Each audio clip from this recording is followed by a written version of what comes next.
चलिए, आप सभी का स्वागत है।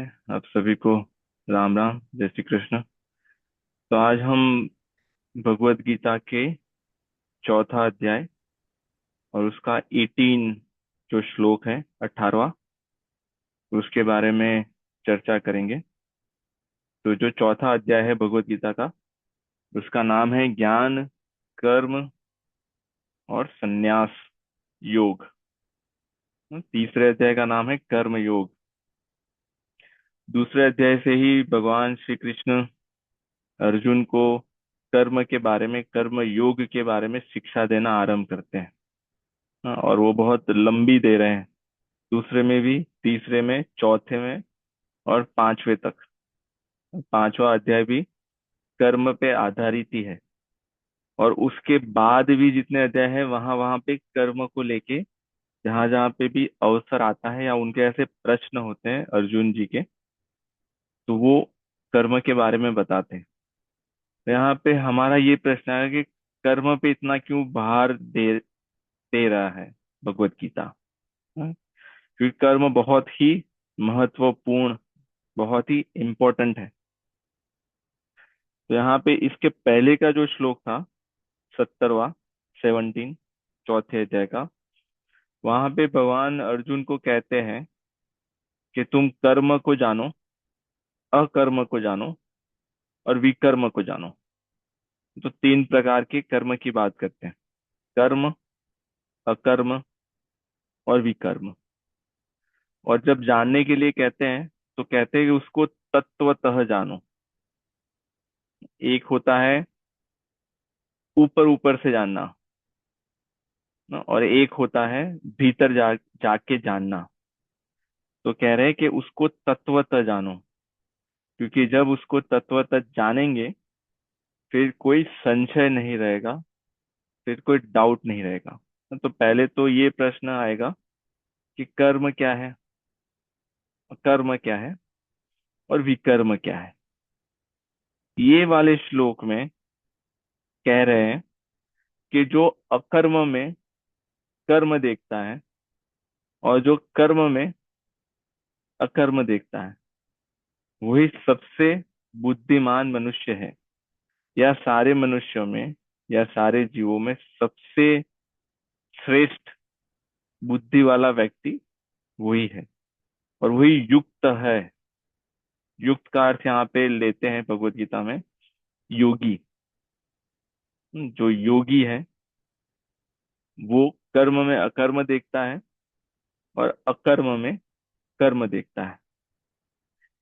तो भगवान यहाँ पे अर्जुन को ये शिक्षा इसलिए दे रहे हैं, क्योंकि हम सबने देखा होगा या हमें पता होगा कि अर्जुन को पहले अध्याय में जब भगवत गीता आरंभ हुई, भगवत गीता आरंभ ही उसी लिए हुई क्योंकि अर्जुन शोक में पड़ गए थे, विषाद युक्त हो गए थे ना, विषाद से ग्रसित हो गए थे, दुखी हो गए थे।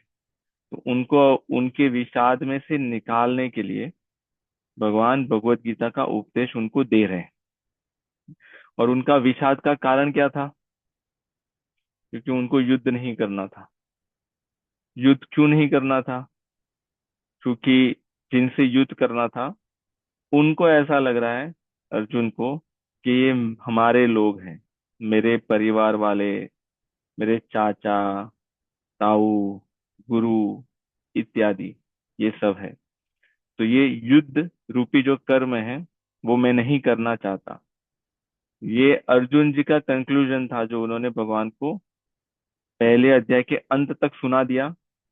और दूसरे अध्याय में भी कह रहे हैं ना कि कार्पण्य दोषोपहत स्वभाव इत्यादि, कि मैं कायर हो गया हूँ, मेरे में इतनी शक्ति नहीं बची, मेरा मेरी बुद्धि काम नहीं कर रही, मेरे में इतनी सामर्थ्य नहीं है कि मैं गांडीव धनुष को उठा सकूं।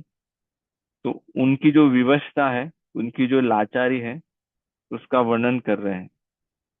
तो यहाँ पे जो आरंभ होता है भगवत गीता का, वो ज्ञान के बारे में बताते हैं, पर कर्म के बारे में इसलिए बताते हैं क्योंकि अर्जुन जो है, वो कर्म को तत्वतः नहीं जान रहे हैं। उनको ये लग रहा है कि जो युद्ध करने को कह रहे हैं यहाँ पे। युद्ध रूपी जो कर्म है वो बहुत पापमय कर्म है। और ये अगर मैं युद्ध करूंगा तो मैं पाप का भागी बनूंगा, बहुत सारा पाप अर्जित करूंगा। एक तो ये उनका, और दूसरा क्योंकि परिवार वाले लोग हैं उनके, तो अगर उनका वध हो जाएगा उनके हाथ से, तो जो पाप है उनका और जो पश्चाताप उनको जो होगा बाद में, वो बहुत भयंकर होगा। तो ये उनकी मति है, उनकी जो बुद्धि है, उसके हिसाब से वो भगवान को कहते हैं। तो यहाँ पे भगवान अर्जुन के लिए नहीं पर हम सभी के लिए कर्म, अकर्म और विकर्म तीनों को जानना चाहिए।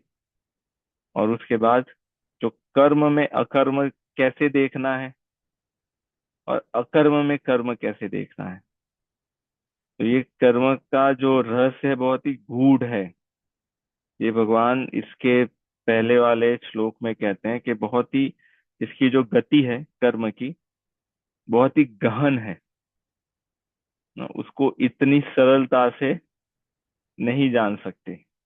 जैसे कोई कर्म कर रहा हो तो वो देख के नहीं पता चलेगा कि ये अच्छा कर्म कर रहा है या बुरा कर्म कर रहा है ना, इतना सरल नहीं है कि बाहर से कर्म को देख के हम निश्चित कर लें, डिसाइड कर लें कि ये अच्छा है ये बुरा है। जैसे युद्ध जो है वो बुरा दिख रहा है अर्जुन को, इसलिए नहीं करना चाहते। पर भगवान की दृष्टि से वो धर्म युक्त कर्म है, वो अच्छा कर्म है, वो करना चाहिए। तो इसलिए कर्म की गति बहुत गहन है। और हम सभी के लिए आज के समय में, ऐसे तो सभी समय में ये बहुत उपयुक्त है, क्योंकि हम कर्म किए बिना रह नहीं सकते ना। कोई भी जीव, दो पैर वाला या चार पैर वाला या उससे भी ज्यादा या उससे भी कम पैर वाले जितने भी जीव हैं, वो सभी कर्म करते हैं ना। पेड़ पौधे भी करते हैं, पर्वत, नदियाँ, जो पशु पक्षी, बैक्टीरिया, वायरस, सभी कर्म करते हैं। तो सृष्टि में जितने भी जीव हैं, सभी कर्म किए बिना नहीं रह सकते। हम्म। तो इसलिए हम सभी को ये जानना बहुत ही आवश्यक है। ठीक है, यहाँ तक किसी का कोई प्रश्न? ये हम एक भूमिका, पूर्व भूमिका।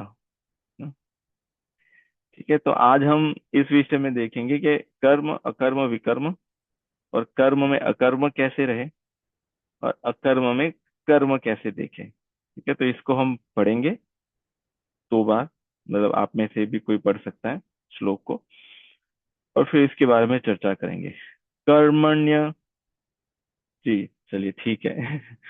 आशीष जी पूछिए आप, हाथ उठाएं आप।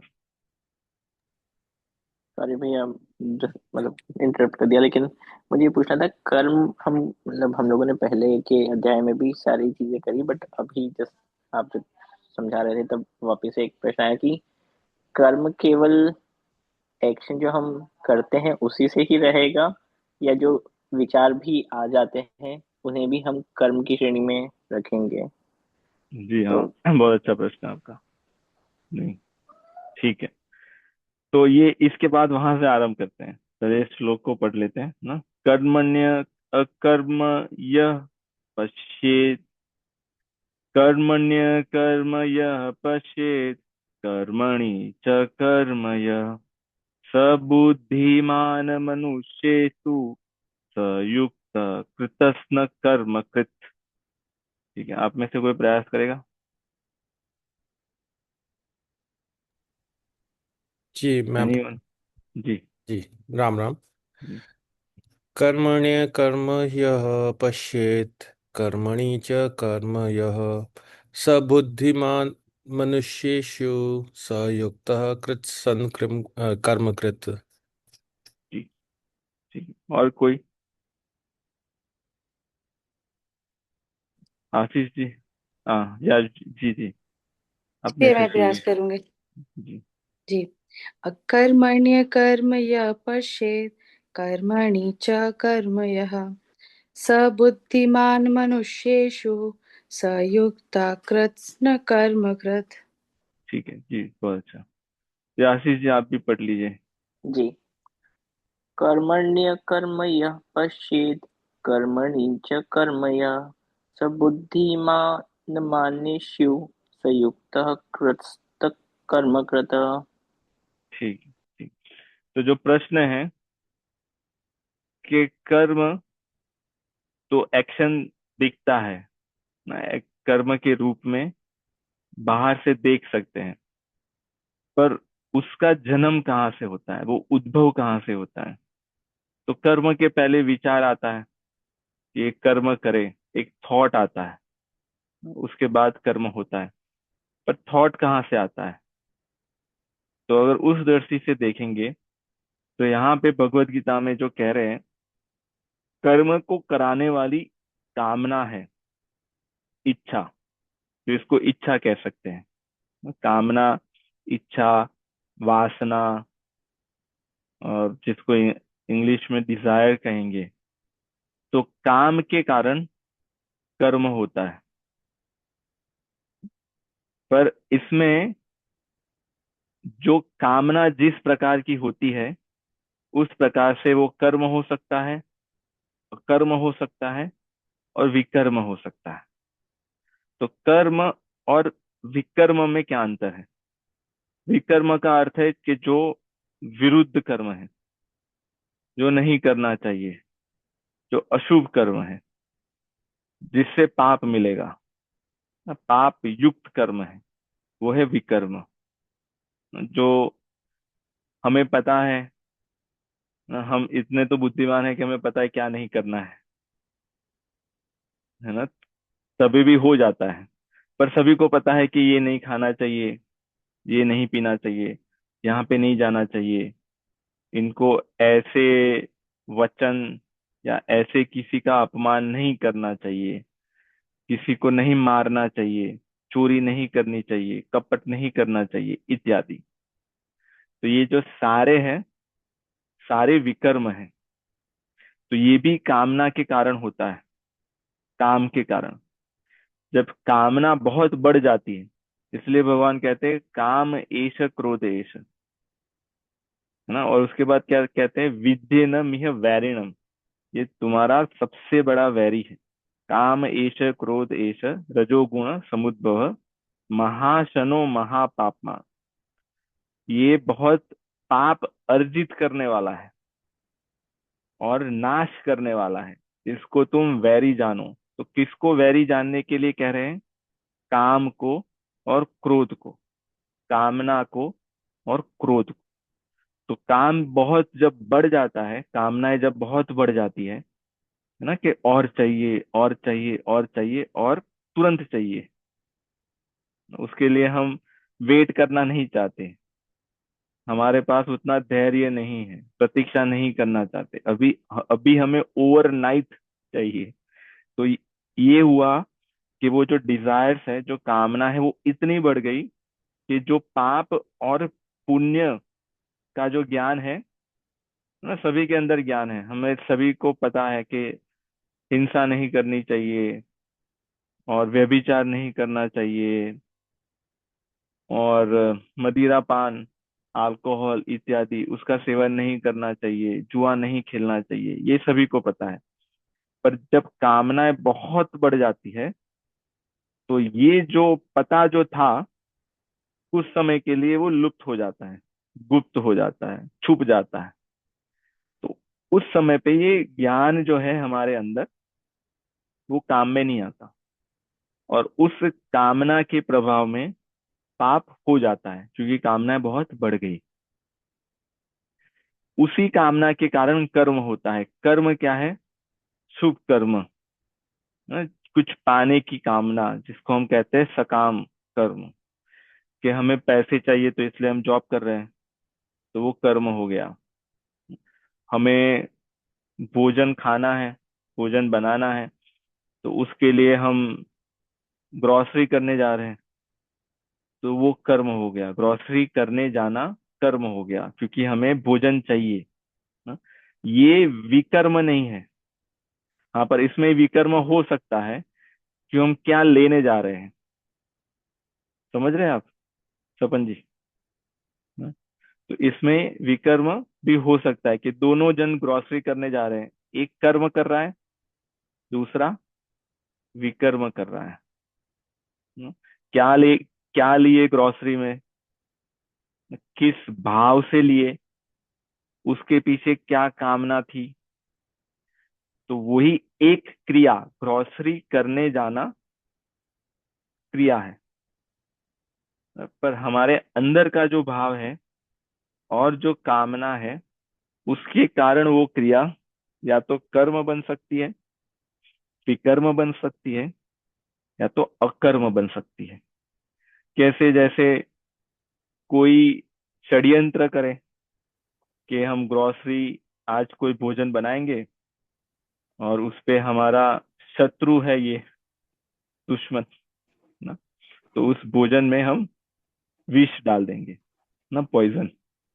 तो ग्रोसरी तो लेके आ रहे हैं, पर जो भाव है किसी की हानि करने का, तो वो क्या हुआ फिर? विकर्म हुआ वो। हम्म? पर वो ग्रोसरी करने जा रहे हैं क्योंकि हम भोजन बनाएंगे और हमारे परिवार के जो लोग हैं वो उस भोजन को ग्रहण करेंगे। तो ये क्या हुआ? ये कर्म हुआ। अकर्म क्या है? इस कर्म भी क्या है कि हम ये आइटम बनाएंगे, ये डिश बनाएंगे, ये व्यंजन बनाएंगे, और फिर लोग हमारी प्रशंसा करेंगे, तो कहेंगे कि हाँ, आपने बहुत अच्छा भोजन खिलाया हमें। तो ये कर्म हो गया, क्योंकि हमें ये करने के बाद कुछ पाने की इच्छा है। इसमें हम अच्छी चीजें पाने की इच्छा कर रहे हैं, तो तभी भी वो कर्म है। क्योंकि अगर हम जो चाहते हैं वो हमें नहीं मिला, इतनी मेहनत किए, सुबह से लेके हम किचन में लगे थे, बहुत कुछ बनाया, और हमारे घर पे जो लोग आए उन सभी ने खाया, और उसके बाद किसी ने प्रशंसा नहीं की, किसी ने हमें अप्रिशिएट नहीं किया। हम्म? तो जो हमारी चाह थी एप्रिसिएशन की थी, पर हमें नहीं मिली, तो फिर क्या होगा? क्या होगा? दुख होगा ना, डिसअपॉइंट हो जाएंगे कि क्यों नहीं किया, क्या गलती हो गई हमसे। वो उनके घर पे आए थे तो वहां तो उन्होंने किया था, तो जो एक्सपेक्टेशन जो है कुछ पाने की ना, एप्रिसिएशन भी पाना हो गया, या कुछ स्थूल रूप से अगर कुछ ग्रॉस रूप से कुछ दे, वो भी पाना हो गया, या हमारी प्रशंसा करे, ये भी पाना हो गया। तो पाने की इच्छा से, सकाम भाव से जो कर्म कर रहे हैं, जो क्रिया कर रहे हैं, वो कर्म हो गया। ओके। फिर अकर्म क्या है?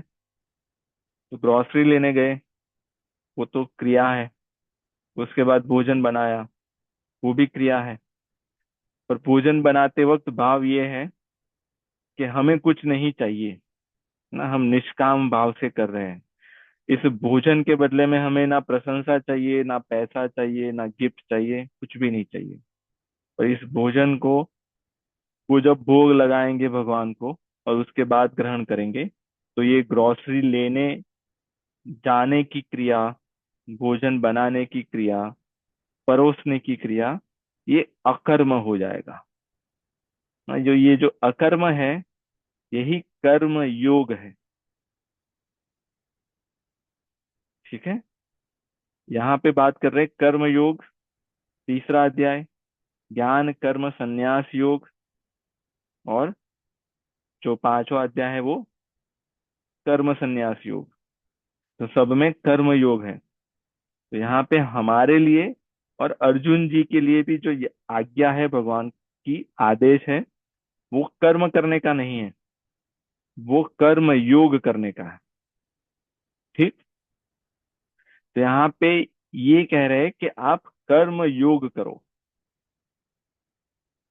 कुछ पाने की इच्छा से करोगे तो वो कर्म हो जाएगा, और वो कर्म के कारण क्या होगा फिर?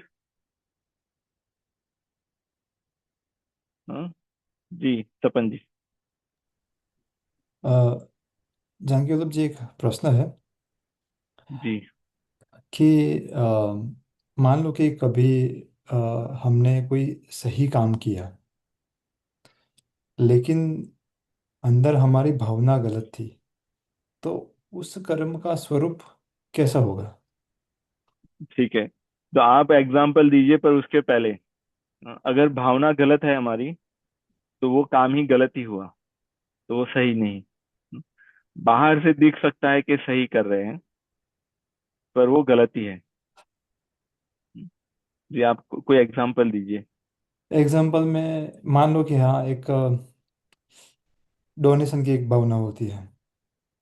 जी डोनेशन करते हैं, पैसा दे देते हैं, अंदर से मतलब लोगों को बहुत अच्छा लगता है, अपन को भी अंदर से अच्छा लगता है, पर मेरी भावना ऐसा होती है कि हाँ, इसको मैं अपने ब्लैक मनी को ऐसे कन्वर्ट कर रहा हूँ। जी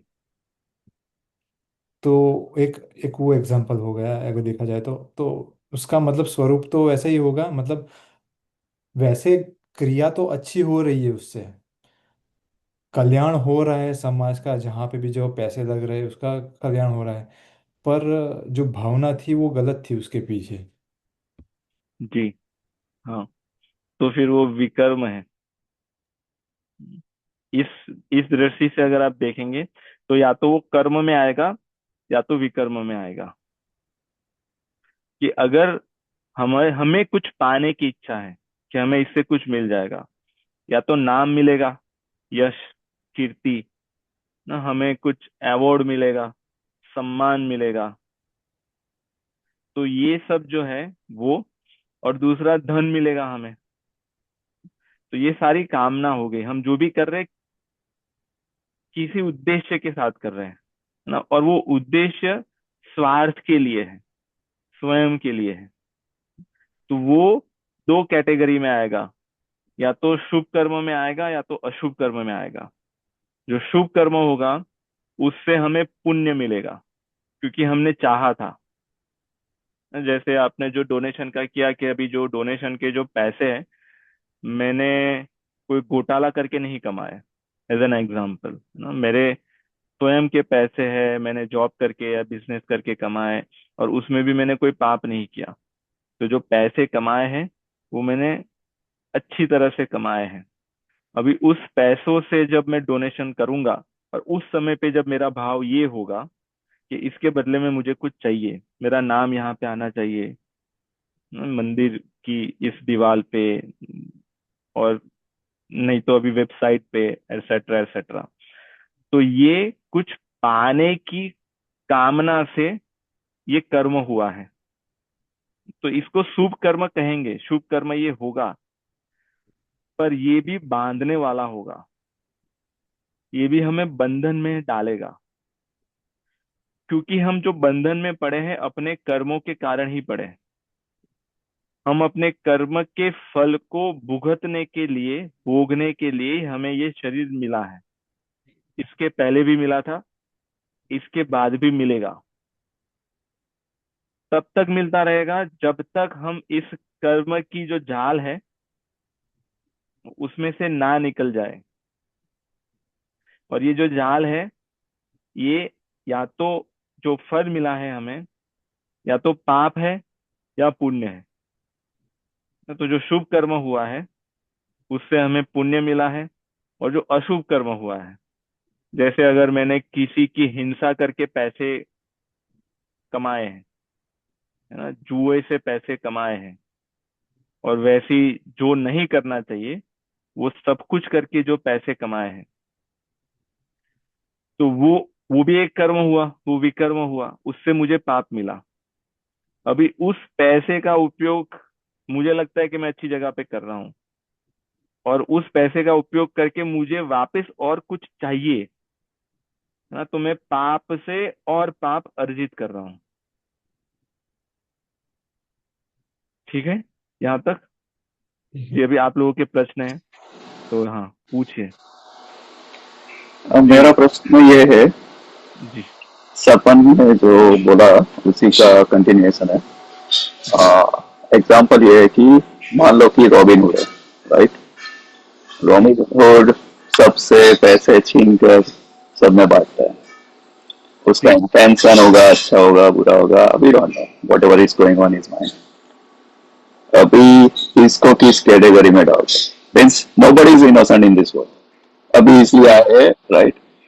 तो हाउ तो how can somebody define good versus bad? हाँ ठीक है, आपने एज केस निकाल दिया आपने, ठीक है।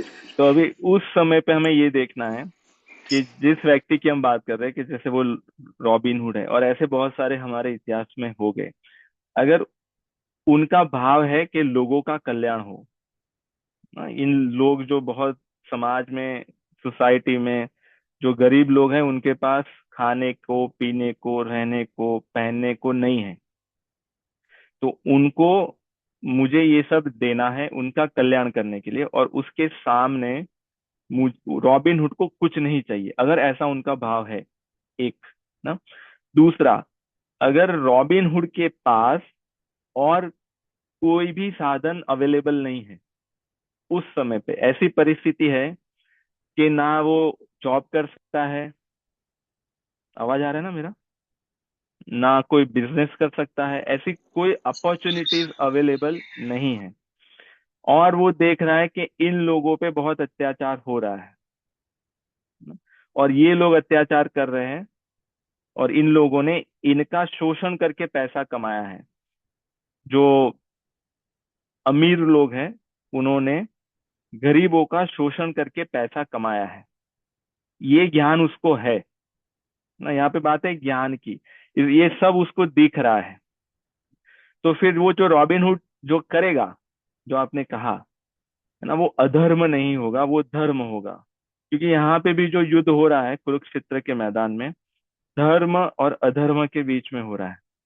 अर्जुन इसलिए युद्ध करने जाएंगे, कर रहे हैं, क्योंकि जो दुर्योधन और इत्यादि कौरव है वो अधर्म कर रहे हैं हस्तिनापुर पे, है ना। हस्तिनापुर की जो प्रजा है उस उनके राज्य में, उन सब पे ये अधर्म का शासन है। तो उनको छुड़ाने के लिए अर्जुन क्या करेंगे, दुर्योधन के साथ युद्ध करेंगे, उनको हराएंगे, और जो संपत्ति जो मिलेगी ना, उस संपत्ति का उपयोग वो हस्तिनापुर की प्रजा के लिए कर रहे हैं। तो आपका जो एग्जाम्पल है उसके साथ अगर इसको जोड़ेंगे, क्योंकि अर्जुन के पास और कोई ऑप्शन नहीं था, उन्होंने सारे ऑप्शन एक्सप्लोर कर लिए। इसके पहले युद्ध हो उसके पहले सारे ऑप्शन अर्जुन ने, पांडवों ने, भगवान श्री कृष्ण ने मना लिया, निगोशिएशन कर लिया, है ना, वो काउंटर ऑफर की, सब कुछ हो गया, और उसके बाद कोई ऑप्शन नहीं बचा था, इसीलिए अब ये युद्ध करने जा रहे हैं, युद्ध कर रहे हैं। तो उस ऐसे इसको देखना पड़ेगा, मतलब ये ऐसे प्लेन एंड सिंपल नहीं है। जैसे आजकल भी देखने में आता है कि लोग अपने आप को रॉबिन हुड या उस कैटेगरी में डालते हैं, पर क्या सभी रॉबिन हुड है जो आज वैसी क्रिया कर रहे हैं? तो ये प्रश्न आएगा। तो ये वही जान सकता है जिनके पास ये ज्ञान होगा। इसलिए भगवान कह रहे हैं कि कर्म को, अकर्म को और विकर्म को तत्व से जानो। क्योंकि बाहर से देखेंगे तो हमें भी लगेगा कि हम भी रॉबिन हुड बन गए हैं, है ना। पर जब भीतर जाके, अंदर जाके देखेंगे तब लगेगा कि नहीं नहीं, इसमें हमने अपना अपना लूप होल निकाल दिया है ना। तो बेसिकली यही हुआ ना कि when you exhaust all other options. Correct, हाँ। हम जिस परिस्थिति में हैं, जिस देश में हैं, जिस समय में हैं, वहां पे अगर हमारे पास कोई भी ऑप्शन नहीं बचा, और हम ये जो कर्म करने जा रहे हैं वो हमारे लिए नहीं कर रहे हैं, हम दूसरे के भले के लिए कर रहे हैं, तो फिर वो जो है उससे पाप नहीं मिलेगा ना। पर वो अपना भला, अधर्म में पर अगर सब कोई अपना ही भला करे और सब अपना भला कर ही रहे हैं तो मीन्स एवरीबॉडी का भला हो ही गया ना, तो उसमें गलत क्या है? जी ठीक है, हाँ। तो जैसे दुर्योधन भी अपना भला करने के लिए ही हस्तिनापुर का जो और इंद्रप्रस्थ का जो राज था वो नहीं दे रहा था, वो अपना ही देख रहा था, धृतराष्ट्र भी अपना ही देख रहा है, सब अपना अपना देख रहे हैं। तो इसमें ये है कि अपना भला करना गलत नहीं है, पर वहां पे जो एक बॉर्डर आती है, जो रेखा आती है, वो बहुत ही थीन है। अपना भला करते करते, ये अपना भला करने का अर्थ है कि हमारे भले के लिए हमारे अंदर जो कामना है, जो डिजायर्स है ना, पर वो डिजायर्स कब बढ़ जाती है। दुर्योधन की डिजायर्स कब बढ़ गई कि अभी तो मेरे पास हस्तिनापुर भी है, इंद्रप्रस्थ भी मुझे चाहिए ना। ऐसे तो हस्तिनापुर पे जो अधिकार है वो युधिष्ठिर जी का होना चाहिए, और उनका ही नहीं था, वो उन्होंने बात, तो यस वो भी छोड़ दिया। वो बात तो सही है। मेरा कहने का मतलब ये था कि हर कोई को अपना भला करना तो चाहिए ही चाहिए, वरना तो everybody dependent on other people. जी हाँ, ठीक है, सही बात है आपकी। हाँ, पर इसमें यही है कि हम कहते हैं कि हम अपना भला कर रहे हैं। हाँ, इसमें कोई गलत बात नहीं है, और शास्त्र भी यही कहते हैं। पर यहाँ पे हमें ये देखना है कि हम हमें अपना भला करने के लिए हमारी आवश्यकता क्या है और हमारी कामनाएं क्या है। आवश्यकता और कामना के बीच में अंतर होता है कि जैसे मुझे अपना भला करने के लिए 5 रोटी चाहिए ना, तो मैं 5 रोटी तो कमाऊंगा, उसमें मेरा अधिकार है। पर अभी मैं 50 इकट्ठा करूंगा, उसका संग्रह करूंगा, बटोरूंगा, मुझे एक घर चाहिए रहने के लिए ना। पर नहीं, जितने भी घर हैं, 5, 10, 15, वो सब मैं अपने लिए ला रहा हूँ। तो मेरा भला तो एक घर में भी हो गया था। अभी मुझे ये देखना है जो शास्त्र हमें कह रहे हैं ना। शास्त्र हमें ये कह रहे हैं कि जब अपना पेट भर जाए तब फिर हित करना चाहिए, दूसरों का कल्याण करना चाहिए। क्योंकि क्यों करना चाहिए, इसमें भी ये प्रश्न आएगा कि क्यों करना चाहिए, है ना। तो इसका उसका उत्तर ये है जो शास्त्र दे रहे हैं कि हमें जो मिला है, जितना भी हमें मिला है, हमें ये जो शरीर मिला है, क्या हम लेके आए थे। हमें जो ज्ञान मिला है, हमें जो शिक्षाएं मिली है, क्या हम लेके आए थे। हमने यहाँ पे हमें सब दिया गया है ना। समाज ने दिया है, माता पिता ने दिया है, जो परिवार वाले हैं उन्होंने दिया है, प्रकृति ने दिया है। तो हम सब पे ऋण है। ऋण को क्या कहेंगे इंग्लिश में? डेप्थ, है ना। हम सब पे डेप्थ है, सभी का डेप्थ है। प्रकृति का डेप्थ है, फैमिली का, सोसाइटी का। हमें जो टीचर्स ने हमें जो पढ़ाया है, उन सब के कारण आज हम जो बने हैं, उनके कारण बने हैं। अगर वो नहीं पढ़ाते तो हमारा कुछ नहीं होता। और उसी के कारण हम जो भी अचीव कर रहे हैं, कोई पैसा कमा रहा है, कोई नाम कमा रहा है, जो भी कमा रहा है, वो उनके कारण कमा रहा है। तो अगर वैसे देखेंगे उस दृष्टि से, शास्त्र की दृष्टि से, तो उस पे केवल हमारा अधिकार नहीं है, उस पे सभी का अधिकार है ना। इसलिए हम जो श्राद्ध श्राद्ध करते हैं, जो पितृपक्ष आता है अभी अगस्त एंड में या सितंबर में आरंभ होगा, है ना। पितरों को हम देते हैं, उनके लिए कुछ भोजन रख देते हैं, और वो कौवा आता है, वो क्या बता रहा है ना, ये कि हमने पितरों से लिया है। हमारे जो पूर्वज हो गए, उनमें से हमें कुछ मिला है, कुछ तो मिला ही है ना। वहां से हमारा रूप आया है, उनकी संपत्ति का उपयोग कर रहे हैं। अगर उन्होंने सनातन को छोड़ दिया होता तो आज हम किसी और धर्म में होते। तो इनका उनका भी ऋण है हमारे पे, हमारे ऋषियों का है, संतों का है, प्रकृति का है, माता पिता का है, सभी का है। तो यही जब ऋण जो है, ये चुकाने का जब भाव होता है, तो उसमें अपना भला तो हो ही जाएगा, पर अपने साथ साथ या दूसरों के साथ साथ अपना भला हो जाएगा। इसलिए अगर हम जहां पे भी देखेंगे, जैसे रामचरितमानस में कहते हैं, परहित सरिस धर्म नहीं भाई। सबसे बड़ा जो धर्म है वो है दूसरों का हित करना। दूसरों के हित करने में, दूसरों का भला करने में हम अपना भी भला कर रहे हैं। पर इसमें जो प्रश्न इसमें ये उठता है कि फिर जो दूसरे लोग हैं, वो उस भाव से बैठ जाएंगे कि हाँ, हमें तो फ्री में मिलने ही वाला है ना, फ्री में बिजली मिल जाएगी, फ्री में पानी मिल जाएगा, क्योंकि ये सब सरकार कर ही रही है और सरकार ने कहा है। तो फिर हम निठल्ले बैठ जाए ये अभी की सिचुएशन भी है। हाँ, काफी और देशों ऐसा में। सब जगह पे आजकल तो यहाँ पे भी देखने में आ रहा है, अभी तो अमेरिका में आरंभ हो गया, भारत में भी है ये सारी सब जगह पे। तो वो अगर व्यक्ति जो वो कर रहा है तो वो अपना फल भुगतेगा, है ना, वो उसके लिए विकर्म हो गया। क्योंकि जिसको जो कर्तव्य कर्म दिया गया है, जैसे मेरा, अगर मैं पिता हूँ तो मेरा कर्तव्य है कि मुझे बच्चों के शिक्षा के लिए, उनको खाना प्रोवाइड करने के लिए मुझे पैसा कमाना पड़ेगा ना। अगर वो पैसा के लिए मैं किसी और पे निर्भर रहता हूँ, मैं कमा सकता हूँ, मेरे में शक्ति भी है, ज्ञान भी है, सब कुछ है, पर मैं नहीं कमाऊंगा, सरकार के भरोसे रहूंगा कि ये सरकार मुझे दे रही है, और तो सरकार फिर जो मुझे उसका दे रही है। उसका जो ऋण है वो बढ़ता जाएगा ना। हाँ, उसका ऋण बढ़ता जाएगा, हाँ एग्जैक्टली exactly। क्योंकि मेरा जो कर्तव्य है मैंने नहीं किया ना, तो वो मेरा जो बच्चों के प्रति जो कर्तव्य है वो मैंने नहीं किया।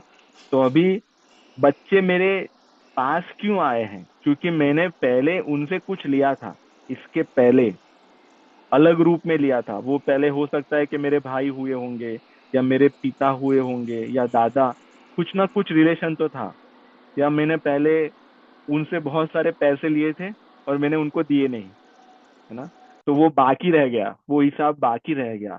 तो उस हिसाब को क्लियर करने के लिए अभी वो बच्चे बने हैं, और मेरा ये लिखा है उसमें कि मुझे उनको इतने समय तक खिलाना है, पिलाना है, स्कूल की फीस पे करनी है, सब करना है। जैसे ही उनका हिसाब क्लियर हो जाएगा वो चले जाएंगे। अब मुझे नहीं पता कि कब होगा, है ना, कभी कभी हो सकता है कि 2 वर्ष में हो जाए, कभी कभी पूरा जीवन चलता है। तो मैं अपने कर्तव्य का ध्यान रख रहा हूँ, मैं अपना कर्तव्य कर रहा हूँ। पर अगर मैंने अपना कर्तव्य किसी को आउटसोर्स कर दिया, तो अभी मुझे जो चुकाना था वो मैं चुका नहीं पा रहा हूँ, तो वो इंटरेस्ट के साथ बढ़ रहा है। तो मुझे कहीं कभी ना कभी तो उसको चुकाना पड़ेगा, तो मेरा ऋण बढ़ रहा है ना, उसके लिए फिर वापस मुझे शरीर मिलेगा ना। हो सकता है कि उस मनुष्य को कुत्ता बनना पड़े ना। कुत्ता क्या करता है, वो घर में सभी की सेवा करता है, रात रात भर जगता है, क्योंकि वो ऋण बाकी रह गया ना। तो इसलिए ये जो कर्म की जो क्या होगा, हम ये अगर ये नहीं कर रहे हैं तो आगे क्या होगा, ये जो जानना जो है बहुत कठिन, बहुत गहन है। हाँ, पर इतना पता है, ये अगर हम बहुत ही प्रैक्टिकली भी देखें, लॉजिकली भी देखें, तो अगर हमने किसी से कुछ लिया है किसी भी रूप में, तो हमें वो चुकता करना पड़ेगा। ये तो यूनिवर्सल नियम है, उससे बिना कुछ नहीं होगा। अगर ये छोड़ देंगे, है ना, ये कपड़ा ही पहना है हमने, ये शरीर हमारा कपड़ा है, अगर हम ये सब कुछ चेंज करके दूसरे कपड़े पहन लेंगे तो उससे थोड़ी ना बच पाएंगे, है ना, क्योंकि उनका जो कानून है, कर्म का कानून, वो यूनिवर्सल है, मल्टीवर्स में है, वो इनफाइनाइट ब्रह्मांड में है। तो कहीं ना कहीं जाके वो हमें पकड़ेगा। हाँ, और तो जी हाँ। इसको दूसरे रूप में देखते हैं। मान लो कि ये कर्म का जो योग है वो चल रहा है, ऋण चुकता करना है। अभी क्या है कि सरकार में जो लोग बैठे हैं उनका ऋण चुकता करना है उन लोगों को, इसलिए जो काम नहीं कर रहे उनको ऋण लेना है अभी, based on the karmic cycle, hmm. Right. जी। तो अभी उस बैलेंस आउट करने के लिए ये हो रहा है, इसलिए वो ऋण ले रहे हैं। तो उसको अब आप आगे कैसे देखें?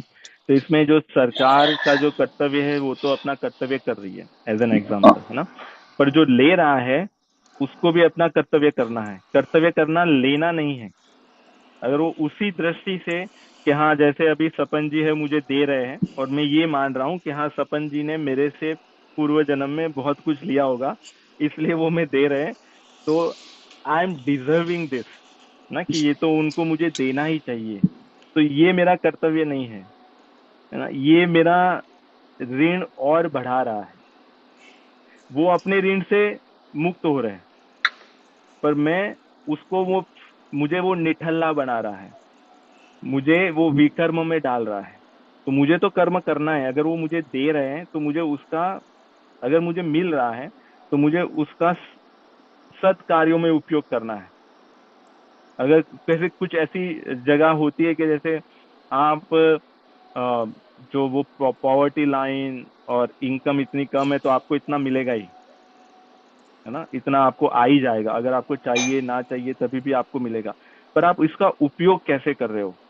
जैसे इसको ऐसे देखें कि जैसे हम ऐसी जगह पे रह रहे हैं वहां पे सरकार फ्री में बिजली दे रही है, ठीक है, तो बिजली हमारे घर पे आ रही है, पर उस बिजली का उपयोग करके अगर मैं नेटफ्लिक्स देख रहा हूँ, बिंज वॉच कर रहा हूँ पूरा, तो उसका मैंने दुरुपयोग किया, तो वो विकर्म में आएगा। पर उस बिजली का उपयोग करके मैं कुछ अच्छा कार्य कर रहा हूँ, बच्चों को पढ़ा रहा हूँ, बिजली तो वही उपयोग हो रही है जो फ्री में दे जा रही है सरकार से, पर उस बिजली का मैं अच्छी जगह पे उपयोग कर रहा हूँ, पढ़ा रहा हूँ, सत्संग कर रहा हूँ इत्यादि, है ना। तो वो जो कोई अपना जो ऋण मुझे चुकता कर रहा है वो मैं ऋण बढ़ा नहीं रहा, क्योंकि मुझे जो मिला मैंने अच्छी जगह पे बांट दिया, समझे।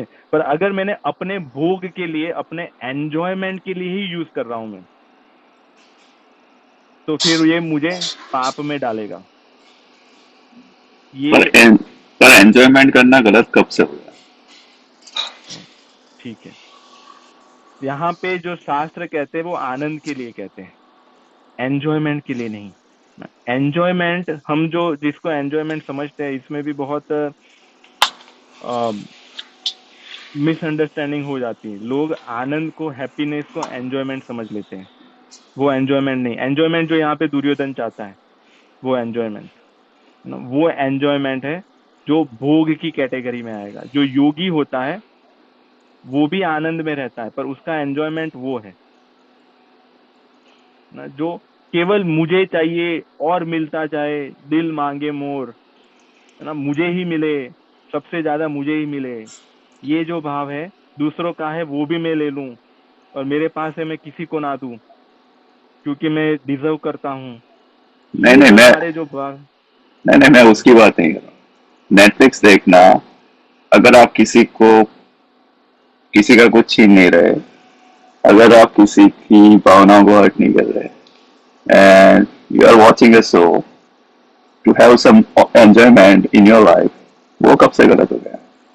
जी ठीक है, तो इसमें ये देखना है कि हम नेटफ्लिक्स पे क्या देख रहे हैं ना, क्योंकि हम जो भी देख रहे हैं, जो भी कर रहे हैं, जो भी खा रहे हैं, उससे हमारे संस्कार बन रहे हैं, इम्प्रेशंस ना, वो हमारे जो संस्कार है, हमारी फुटप्रिंट्स है, इम्प्रेशन। आई हैव ये अनदर क्वेश्चन ऑन दिस। हाँ, यू पहले कैन मुझे वॉच। ये मुझे कंप्लीट करने या दीजिए। तो जो संस्कार बन रहे हैं, उससे ऐसे हमारे थॉट्स जनरेट होंगे, है ना, उसी थॉट से क्रिया होगी। तो इसलिए देखना, सूंघना, खाना, पीना गलत नहीं है, पर क्या देख रहे हैं, क्या सुन रहे हैं, क्या खा रहे हैं, क्या पी रहे हैं, वो निश्चित करता है कि अभी हमारी आगे की गति क्या होगी। क्योंकि जैसे संस्कार वैसे विचार, जैसे विचार वैसा कर्म, और जैसा कर्म वैसा फल। जी अभी आप बताइए। मेरा क्वेश्चन है कि अगर आप बुरा भी नहीं देखोगे तो बुरा को समझोगे कैसे? तो देखना, बुरा सोचना, everything is part of the human experience, right? अपना एक्सपीरियंस है। जी इंटरनली डिफाइन और उसको सेग्रीगेट करना कि हाँ ये बात गलत है, बिकॉज आई इंटरनली फील कि this is something wrong, hmm right? Hmm अगर साइकोपाथ को ले लेंगे तो उसको उसको फीलिंग ही नहीं है, कि उसको समझ भी नहीं आ रहा है कि whatever I am doing is wrong और right, correct right? Right so देखना बुरा वो भी गलत नहीं है। ठीक है, तो इसमें अगर हम ये किसी को पूछे कि साइकोपाथ और जो नॉर्मल ह्यूमन बीइंग है उसमें डिफरेंस क्या है, वो अगर वो, साइकोपाथ कैसे क्यों बना? अरे ऐसा नहीं, मेरा मतलब है कि नेटफ्लिक्स या कुछ भी देख रहे हैं या कोई भी शो है, कुछ भी देख रहे हैं या सोसाइटी में कुछ, अगर वो समझेंगे ही नहीं, अगर देखोगे ही नहीं तो समझोगे कैसे? ठीक अगर है, उसकी राइट, हाँ, तो उसमें ये अगर है, हाँ तो अग, इसमें ये अग, है। और एक हाँ जी बात, बोले। अगर अगर ये कुरुक्षेत्र का युद्ध नहीं हुआ था, राइट, इतने सारे लोगों को की डेथ नहीं हुई होती थी, या जो भी लीला है भगवान की, अगर ये हो ही नहीं होती तो we will have more difficulty to understand कि युद्ध बुरा है या जो भी कॉन्फ्लिक्ट हो रही है ऐसे होती है, and we would never have the Gita itself. Hmm. जी।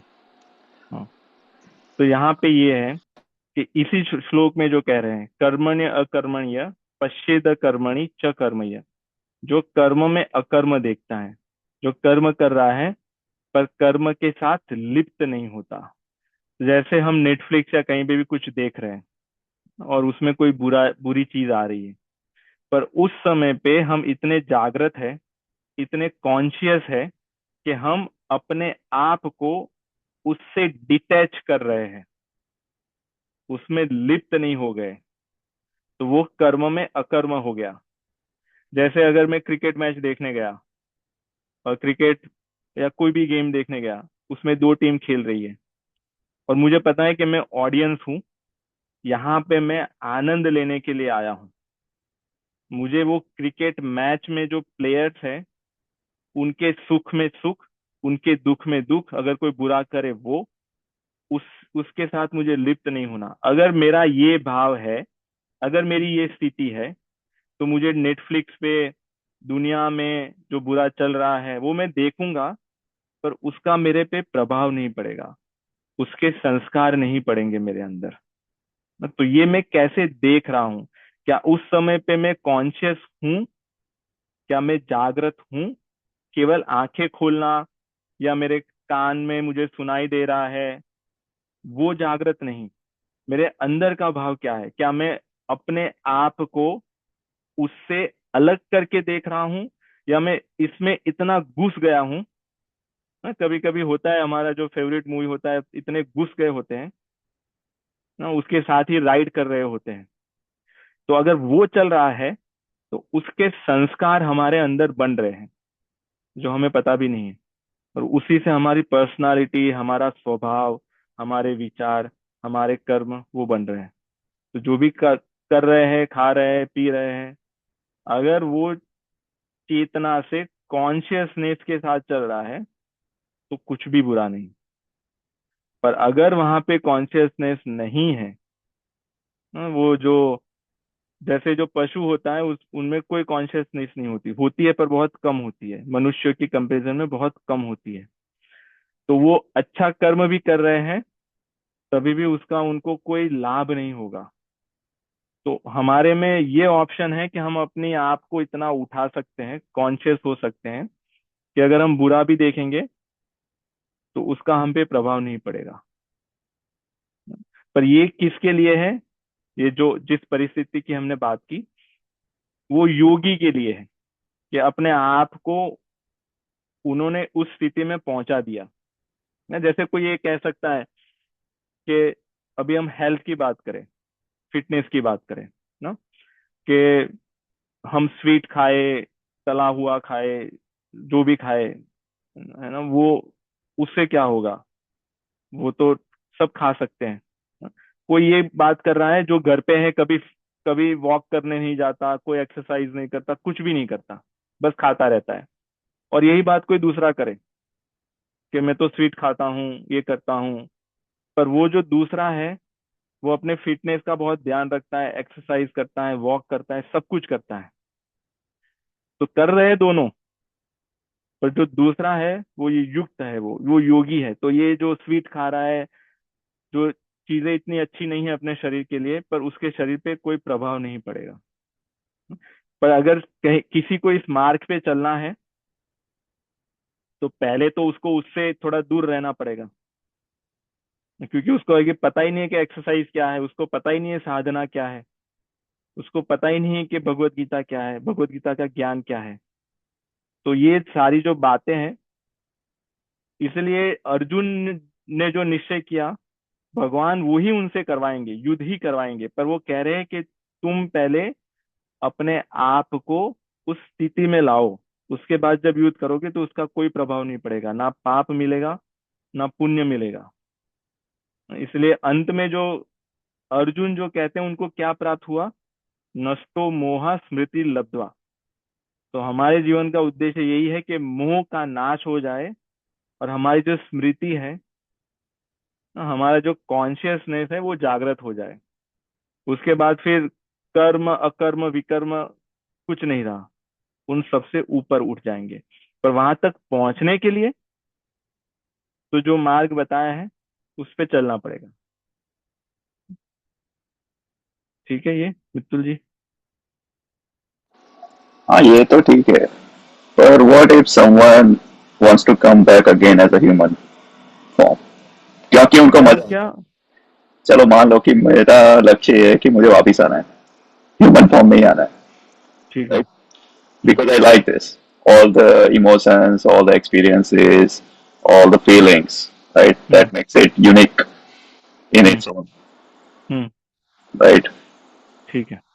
हाँ, तो अगर किसी को यहाँ पे वापस आना है तो उसके लिए भगवान ने बहुत अच्छी व्यवस्था की है। 84 लाख योनियां है, 14 लोक है। पर यहाँ पे हम ये निश्चित नहीं कर सकते कि हम अगली बार आएंगे तो अमेरिका में आएंगे या फ्रांस में आएंगे या भारत में आएंगे, कौन से परिवार में आएंगे, हमारे पास खाने को होगा कि नहीं, ना?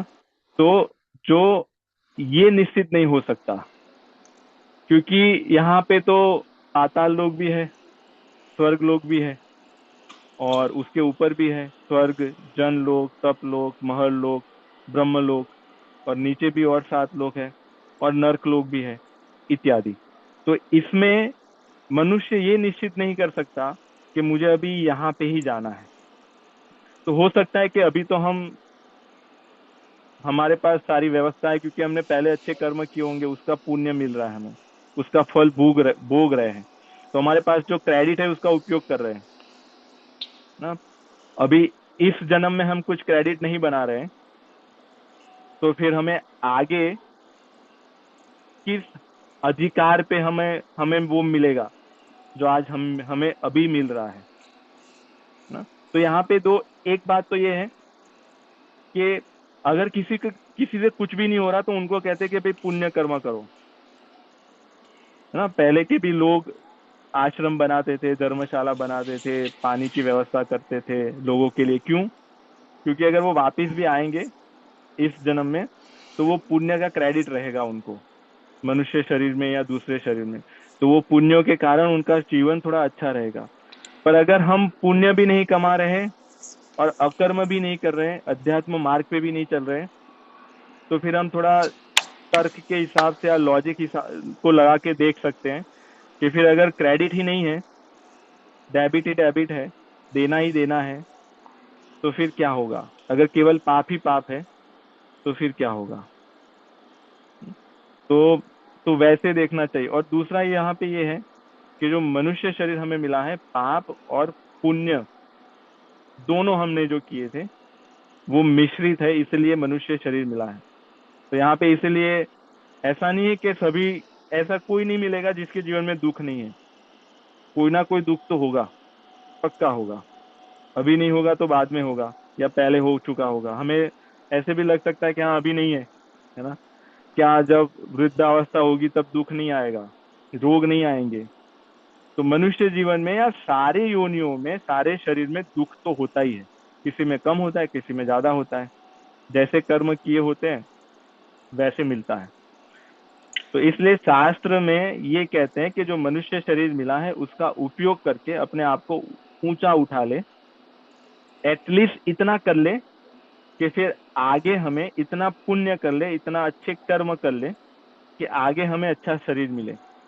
और इससे आगे भी अगर जो कर सकता है वो अपना इतना कर ले कि वो फिर इस चक्र में से छूट जाए। तो हाँ, किसी को मनुष्य बनना है या दूसरी योनि में भी जाना है, उसकी यहाँ पे कहीं पे भी ये नहीं कहा गया कि आप ये सब मत करो।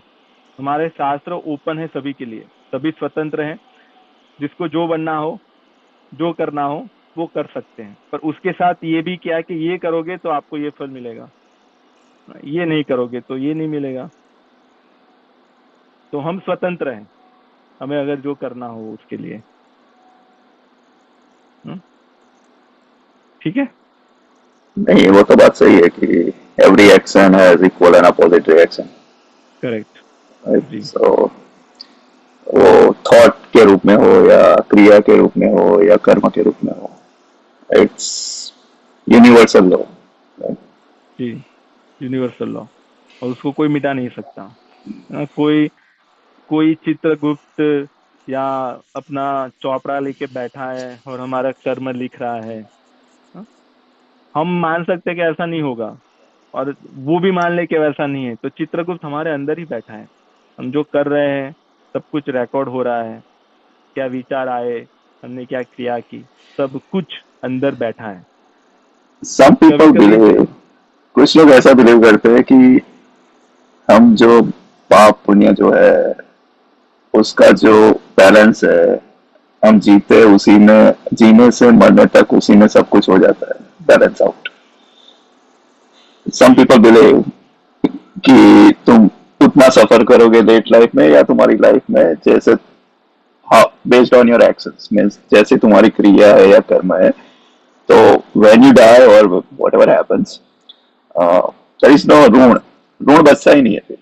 इट्स अनलेस कि तुम्हारी मौत, आई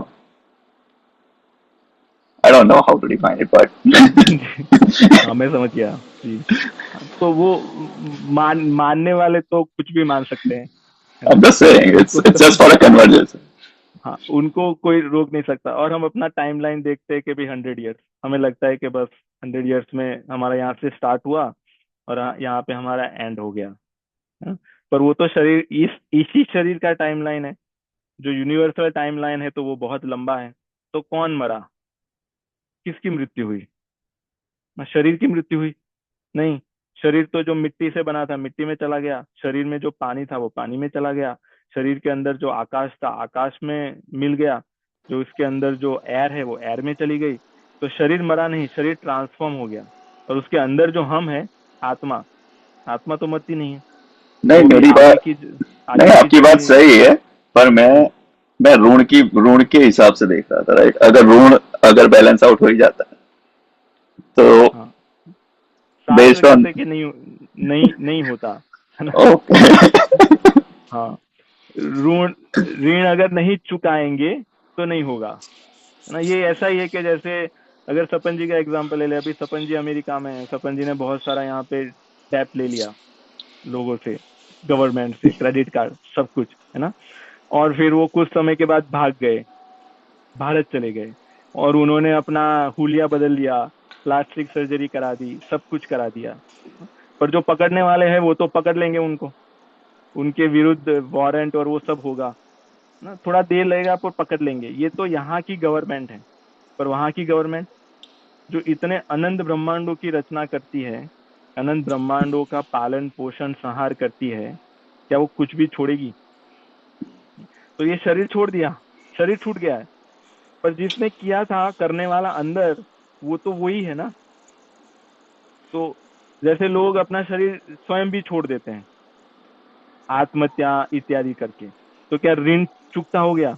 नहीं, क्योंकि अंदर करने वाला तो वही है, वो आगे जाएगा, उसको शरीर दिया जाएगा कि भाई चलो बाकी है और चुकाओ जिसको पर मान चुकाना लो है। कि सपन भाई पकड़े गए इंडिया में, राइट। अभी उनको सजा भी मिली उसके हिसाब से, राइट।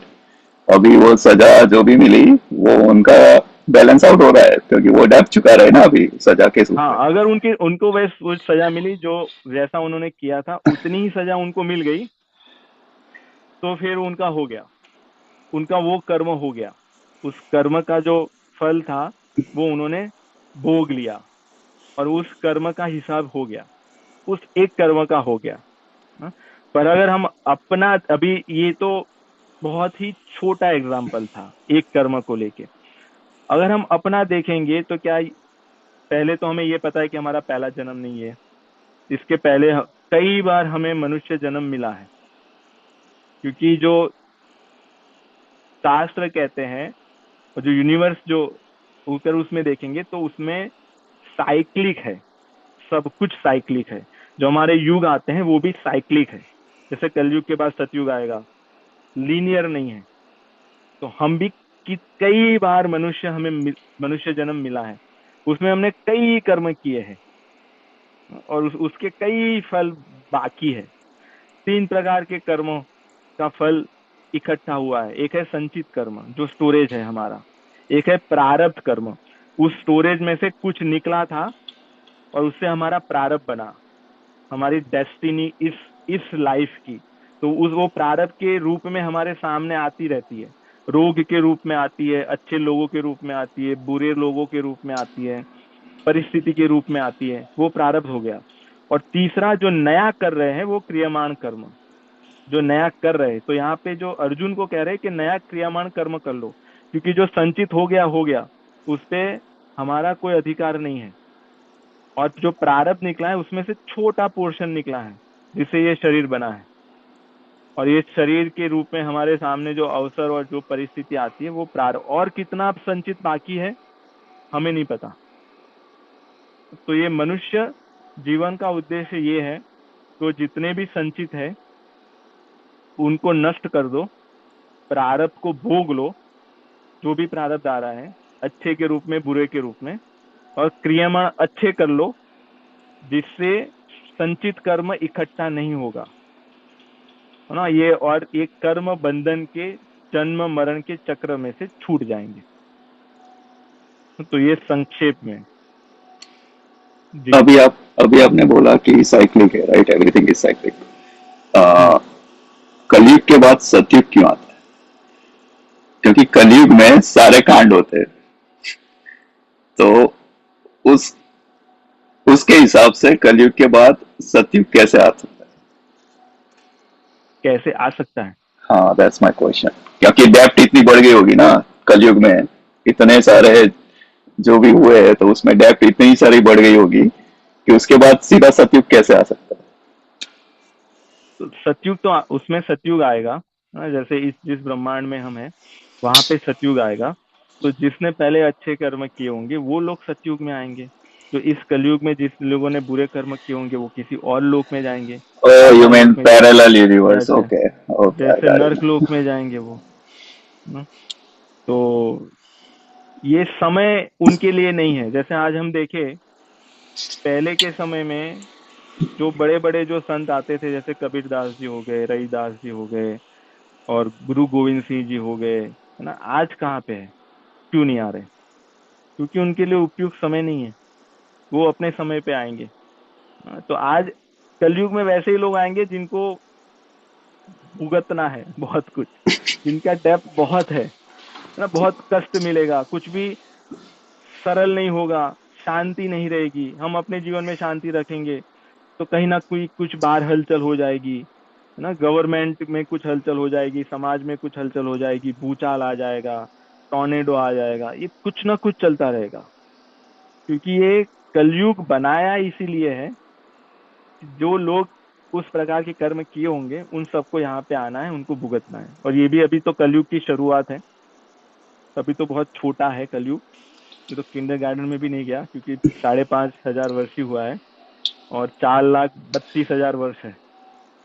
तो आप सोचिए, अभी और लोग आने वाले बाकी है जो बहुत ही उस प्रकृति के होंगे, दुष्ट प्रकृति के, तो उनके लिए है ये। पर मान लो कि अगर कलयुग में, जस्ट हाइपोथेटिकल, थियोरेटिकल, अगर सबने अच्छे कर्म शुरू कर दिया, तो बैलेंस बिगड़ जाएगा ना कलयुग का।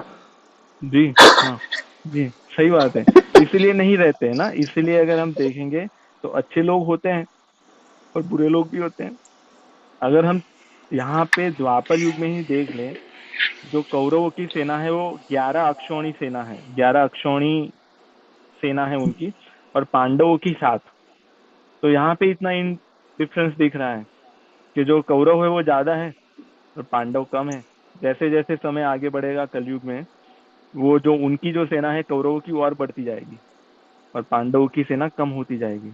इसलिए अगर हम देखेंगे तो वही और आगे जाएंगे तो वो बहुत कम होते जाएंगे बेचारे, जो सही में इस बात को समझते हैं, अपने जीवन को लगाना चाहते हैं, है ना। तो ये सब जगह पे दिखेगा आपको। तो तो इसका यही, मतलब यह हुआ कि हम चाहे कितनी भी कोशिश कर ले, आगे जाके परिस्थितियां बिगड़ने ही वाली है। हाँ परिस्थितियां बिगड़ने वाली है, पर हमारा स्वयं हमें क्या करना है वो हम अपना निश्चित कर सकते हैं। जैसे रामायण के बारे में आपको पता होगा, लंका में विभीषण जी अकेले थे और पूरी लंका में जितने भी लोग थे सारे आसुरी थे, सारे बुरी प्रकृति वाले थे, पाप कर्म करने वाले थे। पर विभीषण जी अकेले लंका में बचे रहे, वो और उनका फैमिली, उनका परिवार ना। तो अगर हम चाहें तो हम बन सकते हैं, या नहीं तो फिर मेजोरिटी जो कर रही है वो भी कर सकते हैं, है ना। और फिर जो मेजोरिटी जो भोग जो उनको मिलेगा वो भी हमें मिलेगा। इसलिए इसलिए जो जो प्रमाण है वो है हमारे शास्त्र, और ये शास्त्र का ज्ञान, क्योंकि ये इटर्नल है, ये नहीं बदलेगा। ये युग के हिसाब से नहीं बदलेगा कि अभी हाँ कलयुग में चलो ये कर सकते हैं। जो चीजें ये सतयुग में करने के लिए मना कर रहे हैं वही चीजें कलयुग में भी करने के लिए मनाही है। ऐसा नहीं, छूट छाट नहीं है कि अभी गीता 2.0 फॉर कलयुग रिलीज होगा और उसमें ये छूट दी गई है, ये डिस्काउंट से ये आप कर सकते हो। नहीं, ये ज्ञान तो सत है, इटर्नल है, ये तो ऐसा ही रहेगा। और हमारे पास चॉइस है, हमारे पास, मनुष्य के पास, कि हमें क्या करना है। नहीं नहीं, तो मेरा हम मानना तो ये है कि हम लोग not in a Kalyug, we are in a much better place. जिस हिसाब से सही बात हमारी है। जिंदगी है, चॉइसेस है, everybody has a right to go in a good path right now, right? They correct. have the resources and everything. So I जी। don't believe at a single point if we are in some sort of a despair state or anything. Humanity right now is at its best in वो sudden तो level. है हाँ, क्योंकि अभी तो कलयुग का सुवर्ण युग चल रहा है, कलयुग का सतयुग चल रहा है Uh, ना। तो पर जैसे जैसे आएगा, जैसे रामचरित मानस में अगर आप उत्तरकांड में जाओगे, अगर आप रामचरित मानस अगर आपके पास है तो उत्तरकांड में जब पढ़ोगे, और वहां पे भी काकभूषुंडी जी और गरुड़ जी का संवाद है अंत में, उत्तरकांड के अंत में वहां पे जब देखोगे तो वो कलयुग का वर्णन कर रहे हैं काकभूषुंडी जी। और तब आप पढ़ोगे, ये उन्होंने लिखा था बहुत हजारों वर्ष पहले ना, जैसे वाल्मीकि जी ने लिखा था और फिर गोस्वामी जी ने लिखा, गोस्वामी जी ने भी 500-600 वर्ष पहले लिखा, तब तो उसमें से ऐसी कोई चीज नहीं थी जो उन्होंने वर्णन किया है। पर जब आप वर्णन पढ़ोगे तो आपको लगेगा कि हाँ ये अभी आरंभ हो गया है, ये चीजें, उसकी जो है ना ग्लिम्स, उसका जो ट्रेलर थोड़ा थोड़ा दिख रहा है, कहीं कहीं कुछ यहाँ पे दिख गया और उसके बाद शांत हो गया। तो उससे पता चल जाएगा कि हाँ ये कलयुग लुका छुपी खेल रहा है, आरंभ कर दिया उसने। ऐसे वो खुल के नहीं आ गया सामने। पर हाँ बहुत अच्छा समय चल रहा है कि हम, जैसे किसी को कीर्तन करना हो, कथा करनी हो तो अभी भी कर सकते हैं ना, कोई रोक नहीं रहा उनको। ये चर्चाएं कर सकते हैं। इसके बाद तो ये ऐसा समझ लाएगा इसको भी सेंसर कर दिया जाएगा। जो भी करेंगे सब मॉनिटर करेंगे, कह रहे इन्होंने भगवान का नाम लिया, भगवत गीता का नाम लिया, इनको डाल दो ना, तो फिर बोल भी नहीं पाएंगे हम, ये प्रश्न भी नहीं पूछ पाएंगे।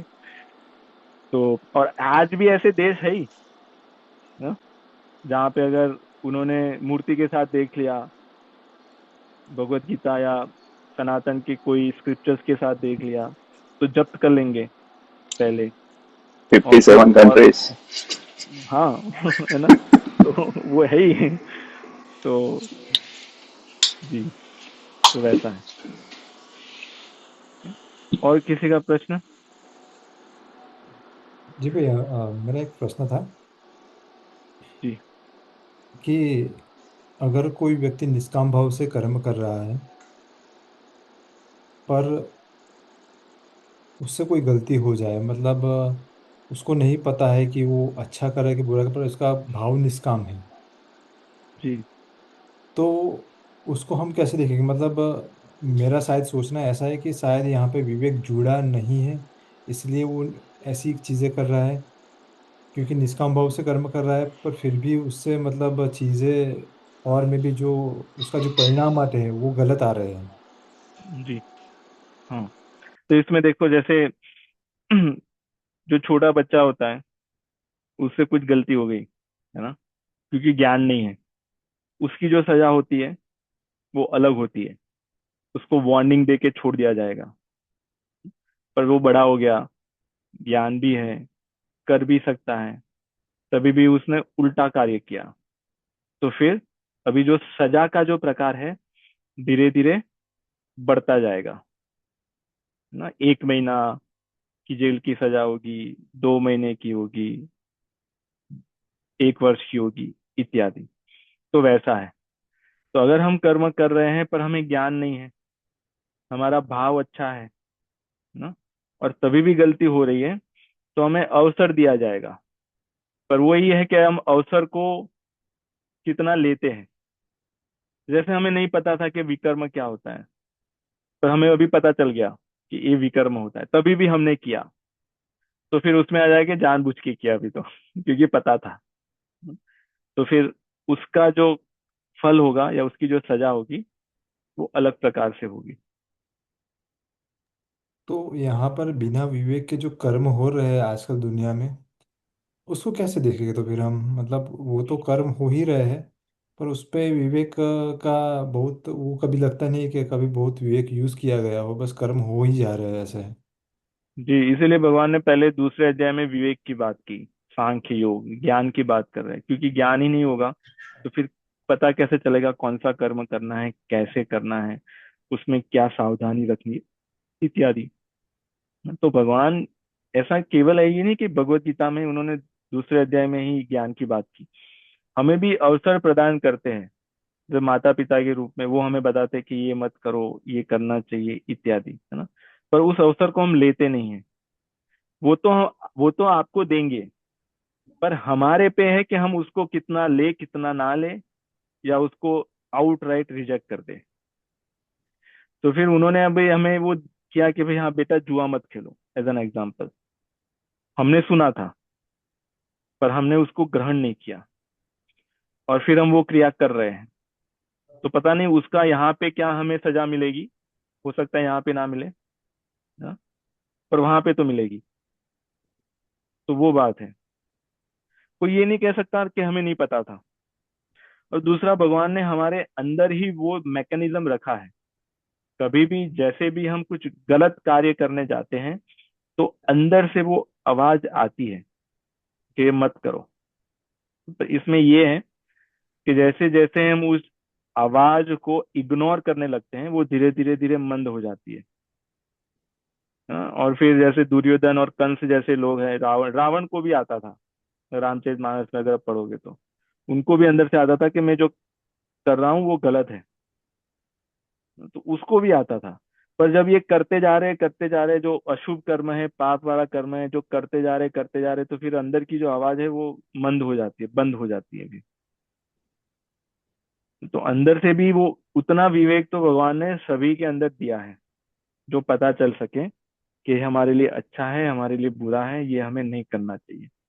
हम्म। पर जितनी बार उसका हम सम्मान करेंगे, पॉज लेंगे, सोचेंगे, विचार करेंगे, शास्त्र का आधार लेंगे, किसी ज्ञानी या संत गुरु से पूछेंगे, तो फिर अंदर की जो आवाज है अभी और तेज होगी, ये बहुत अच्छे से सुनाई देगी। इसी यही हमारी सिक्स्थ सेंस है। This is the sixth sense. Hmm. पर इसका ध्यान अगर हम उसको इग्नोर करते हैं, उसका अपमान करते हैं, फिर वो सुनाई देना बंद हो जाती है। हम्म। और एक प्रश्न था जो डिस्कस हुआ था वो रॉबिनहुड के बारे में।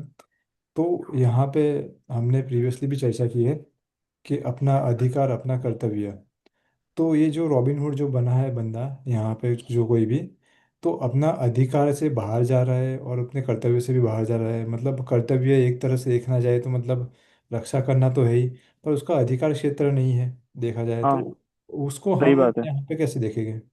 हाँ, तो उसको यही देख, मतलब वही अधिकार में जो आता है, तो यही कर्तव्य कर्म है, मेरा क्या कर्तव्य कर्म है ना। तो ये इसी पे चिंतन होना चाहिए। जो कर्तव्य कर्म है वो हमें करना चाहिए।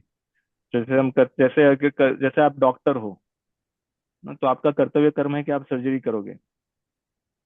और फिर अगर आप पुलिस का यूनिफॉर्म पहन के पकड़ने लगे ना, तो काम अच्छा कर रहे हो, पर आपका वो अधिकार नहीं है, वो आपका कर्तव्य कर्म नहीं है, तो उसका फल आपको अच्छा नहीं मिलेगा ना।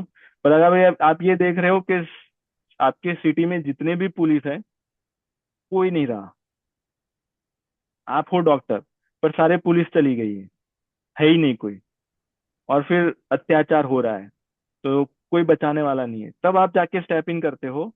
तब फिर आपका कर्तव्य है एज ए सिटीजन के रूप में, है ना? तो आपको ये देखना है। तो ये बहुत ही सब्जेक्टिव है ये चीजें, कि उस समय परिस्थिति क्या थी, आप में वो योग्यता है, कि आप समर्थ हो वो करने का। फिर ऐसा ना हो कि हम किसी की रक्षा करने जाएं और हमारी रक्षा करने के लिए, हमें बचाने के लिए और लोगों को आना पड़े। तो ये हो गया कि हमारे में वो सामर्थ्य नहीं है, वो योग्यता नहीं है ना, तो फिर हमें किसी और को बुलाना, यही विवेक है। ये जब विवेक आ जाता है तब फिर हमें पता चल जाता है कि ये हमें करना है, ऐसे करना है, इस परिस्थिति में करना है, इस परिस्थिति में नहीं करना। और विवेक कोई किसी को दे नहीं सकता, विवेक थोड़ा बहुत होता है और फिर उसको कमाना पड़ता है ना? इसलिए कुछ लोग देखोगे तो बहुत ही सुलझे हुए होते हैं, कहते हैं ना सुलझा हुआ व्यक्ति है ये, तो कहीं किसी में कहीं में जाके ऐसे अटक नहीं जाता। और कुछ होते उलझे हुए, कहीं का वो उड़ता तीर ले लेता है, तो वह उलझा हुआ, क्योंकि वो विवेक की कमी है। तो इसलिए अध्यात्म में सबसे पहले विजडम की बात करते हैं, इसलिए भगवान कहते हैं, है ना, जो वो बुद्धि की बात कर रहे हैं, निश्चयात्मिका बुद्धि, एक कुरु नंदन, तो वो आवश्यक है। और वो कैसे आएगा? ओवरनाइट नहीं आएगा विवेक, या उसका कोई सब्सक्रिप्शन नहीं है ना। ये जितनी भी हम शास्त्रों का अध्ययन करेंगे, जितनी बार सुनेंगे, ऐसे हमारा विवेक धीरे धीरे जागृत होगा। जी ठीक है तपन जी, ठीक है। अभी हमारा वो दूसरा आरंभ होगा, पर अगर किसी का प्रश्न है तो हम ले सकते हैं, उसके बाद फिर और प्रश्न है तो फिर अगली बार, अगले शनिवार। ठीक है, कोई प्रश्न किसी का? मेरा था एक, बट नेक्स्ट टाइम ले लेंगे। ठीक है, ठीक है मित्र जी। आपको हमने पहली बार देखा, आप यहाँ पे यूएस में है या मैं आप? यूएस में ही हूँ, मैं सपन का दोस्त हूँ। हम ओ ठीक है, 18 साल से एक दूसरे को जानते तो आप टेक्सास में हो या हैं। New Jersey. न्यू जर्सी में? ठीक है, चलिए, बहुत अच्छा लगा आपको देख के। Thank you. इट ठीक है वाज अच्छा डिस्कशन था। इट्स वो थॉट प्रोवोकिंग होता है ना, एंड जी। वी कैन हाँ, फिर इसको रिफ्लेक्ट कर सकते हैं फिर। करेक्ट। और आई भगवत वांट गीता टू। इसीलिए, जो बहुत इंटेलेक्चुअल लोग हैं, जो हमारे जैसे, आपके जैसे, जो पढ़े लिखे, उनको बहुत अपील करता है ये, क्योंकि हमारे जो थॉट्स हैं और जो उसको बाहर आने के लिए ये अच्छा माध्यम है।